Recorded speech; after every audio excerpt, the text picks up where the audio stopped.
ಶಬರಿಮಲೆಯಲ್ಲಿ ಮಾಲೆ ಹಾಕಿದವರಿಗಷ್ಟೇ ಅವಕಾಶ ಇರ್ತದೆ. ಬಟ್ ಇಲ್ಲಿ ಹೆಂಗಸರಿಗೂ ಸಹ ಎಲ್ಲರಿಗೂ ಸಹ ಮಾಲೆ ಹಾಕದೇ ಇರಲಿ ಅವರಿಗೂ ಅವಕಾಶ ಇರ್ತದೆ.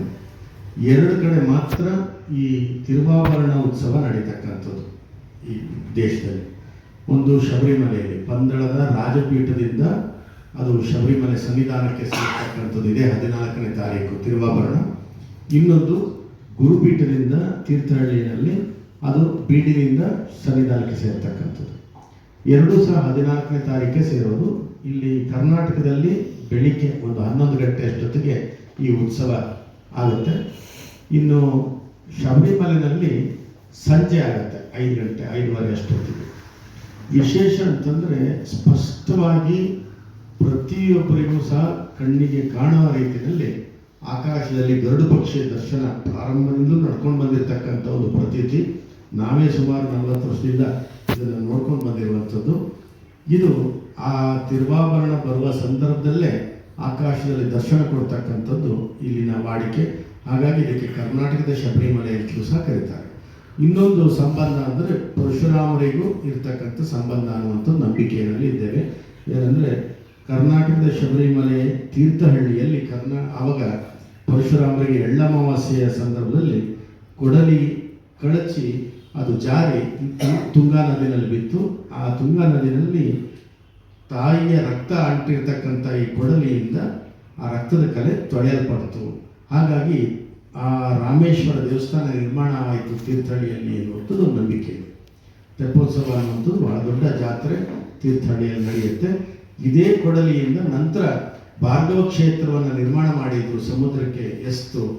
ಅದರ ನಂಬಿಕೆ ಮತ್ತು ಅದರ ಒಂದು ಪ್ರತೀತಿಗೋಸ್ಕರವಾಗಿ ಇವರು ಶಬರಿಮಲೆಯಲ್ಲಿ 18 ಮೆಟ್ಟಿಲಿನಲ್ಲಿ ಇದೇ ಕೊಡಲಿಯಲ್ಲಿ ಕೆತ್ತಿ ಧರ್ಮದ ತತ್ವಗಳನ್ನು ಇಟ್ಟು ತತ್ವಮಸಿ ಅನ್ನುವಂಥ ಅಯ್ಯಪ್ಪ ಸ್ವಾಮಿ ಕ್ಷೇತ್ರವನ್ನು ನಿರ್ಮಾಣ ಮಾಡಿದ್ರು ಅನ್ನುವಂಥದ್ದು ಐತಿಹ್ಯ. ಇವೆಲ್ಲರೂ ಸಹ ಪರಶುರಾಮರ ಸಂಬಂಧ ಇರುವ ಕಾರಣಕ್ಕೂ ಏನೂ ಗೊತ್ತಿಲ್ಲ, ಗರುಡ ಪಕ್ಷಿ ಅಲ್ಲಿ ಪ್ರತ್ಯಕ್ಷ ಆಗ್ತಕ್ಕಂಥದ್ದು ಎಲ್ಲರೂ ಗಮನಿಸಿರ್ತಕ್ಕಂಥ ಒಂದು ಪವಾಡ.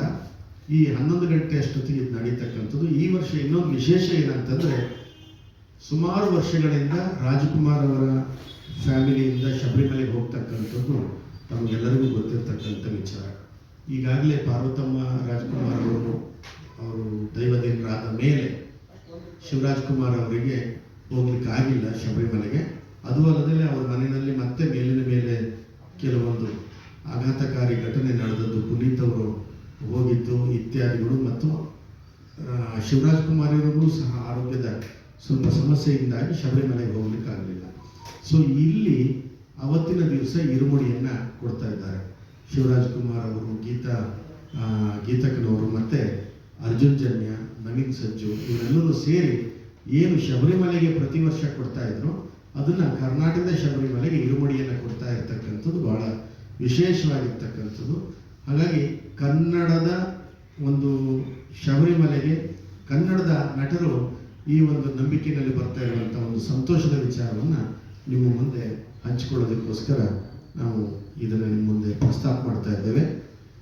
ಆಮೇಲೆ ಪ್ರತಿ ವರ್ಷ ನಮ್ಮ ಪೀಠಾರೋಹಣದ ವರ್ಧಂತ್ಯೋತ್ಸವ ನಡೆಯೋದ್ರಿಂದ ಆ ಸಂದರ್ಭದಲ್ಲಿ ಹರಿಹರಾತ್ಮಜ ಪೀಠ ಪ್ರಶಸ್ತಿಯನ್ನು ಪ್ರಾರಂಭದಿಂದ ಪಡ್ಕೊಂಡು ಬಂದಿರುವಂಥದ್ದು. ಹಿಂದೆ ಭಾಳಷ್ಟು ಜನರಿಗೆ, ಅಂಬರೀಷ್ ಅವರಿಗೆ, ಜಯಂತಿಯವರಿಗೆ, ಹಾಗೆ ಬೇರೆ ಬೇರೆ ಸಾಹಿತಿಗಳಿಗೆ, ಅರಸು ನಮ್ಮ ಮೈಸೂರಿನ ನಂಜರಾಜ ಅರಸರಿಗೆ ಈ ಥರದ ಪ್ರಶಸ್ತಿಯನ್ನು ಕೊಡಲಾಗಿತ್ತು. ಈ ವರ್ಷ ಶಿವರಾಜ್ ಕುಮಾರ್ ಅವರಿಗೆ ಮತ್ತು ಜಾನಪದ ಗಾಯಕರಾಗಿರ್ತಕ್ಕಂಥ ಕೆ ಯುವರಾಜು ಹಾಗೂ ಅಯ್ಯಪ್ಪ ಸ್ವಾಮಿ ಗುರುಸ್ವಾಮಿಗಳಾಗಿರ್ತಕ್ಕಂಥ ಶಿವಾನಂದ ಬಾರ್ಕಿ ಇವರಿಗೆ ಈ ಪ್ರಶಸ್ತಿಯನ್ನು ಕೊಡಲಾಗ್ತದೆ. ಈ